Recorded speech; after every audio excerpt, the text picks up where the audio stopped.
लोकसभा चुनाव से पहले उत्तर प्रदेश में बीजेपी और समाजवादी पार्टी के बीच कांटे की टक्कर होने वाली है, जो दोनों ही पार्टियों के लिए इम्तिहान से कम नहीं होगी, क्योंकि यही चुनाव है जिसमें जातीय समीकरण का लिटमस टेस्ट भी होगा। और किस पार्टी को किस वोट बैंक पर पकड़ है किसकी, ये तस्वीर भी साफ हो जाएगी इस उपचुनाव के दौरान। घोसी में दलित से लेकर सवर्ण तक हर वर्ग के मतदाता खास पैठ रखते हैं। उनका खासा असर देखने को मिलता है वोटिंग में, और इस जंग को जीतने के लिए बीजेपी ने दारा सिंह को चुनावी मैदान में उतार दिया है। ये वही दारा सिंह चौहान है जो समाजवादी पार्टी से कुछ दिन पहले ही बीजेपी में शामिल हुए, और 2022 के विधानसभा चुनाव में घोसी सीट पर ही दारा सिंह चौहान को जीत मिली थी। तो दूसरी तरफ समाजवादी पार्टी ने सुधाकर सिंह को अपना उम्मीदवार बनाया है।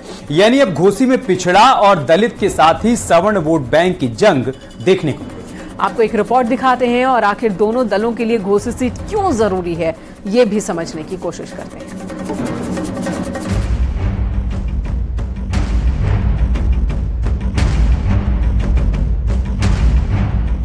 24 से पहले उत्तर प्रदेश में उपचुनाव का इम्तिहान है। बीजेपी के लिए साख तो समाजवादी पार्टी के लिए सीट बचाने का सवाल है, और लड़ाई उस सीट के लिए जहां पहले से बवाल है। समाजवादी पार्टी ने 2022 के विधानसभा चुनाव के दौरान घोसी सीट अपने नाम कर ली, लेकिन लोकसभा चुनाव से ठीक पहले बीजेपी ने अखिलेश को झटका दिया और दारा सिंह चौहान को अपने पाले में शामिल कर लिया। अब वही दारा सिंह चौहान अखिलेश को टक्कर देने के लिए घोसी सीट से बीजेपी के उम्मीदवार हैं।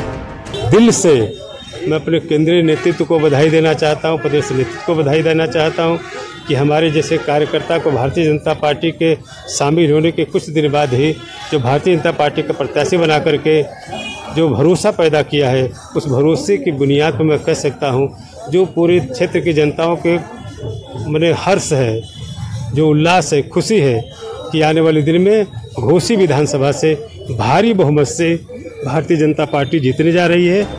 घोसी का उपचुनाव अखिलेश यादव के रणनीतिक कौशल के लिए कड़ी परीक्षा है, क्योंकि बीजेपी की तरफ से इस सीट पर दारा सिंह चौहान को उम्मीदवार बनाया गया है।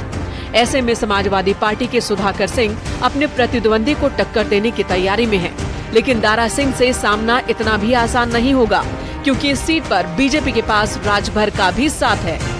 लड़ाई से बाहर हैं, उठवा ही नहीं है उन लोगों का, एक तरफा जीत होगी। अब देख लीजिए, पुराने रिकॉर्ड को उठा के देखिए, हम उनका समीकरण वहीं का भी बैठे बैठे बता दें। पिछली बार विजय राजभर जी बीजेपी से लड़े, 86,000 कुछ समथिंग वोट पाए। दारा सिंह चौहान समाजवादी पार्टी से लड़े, मैं उनके साथ था, 1,08,000 वोट पाए।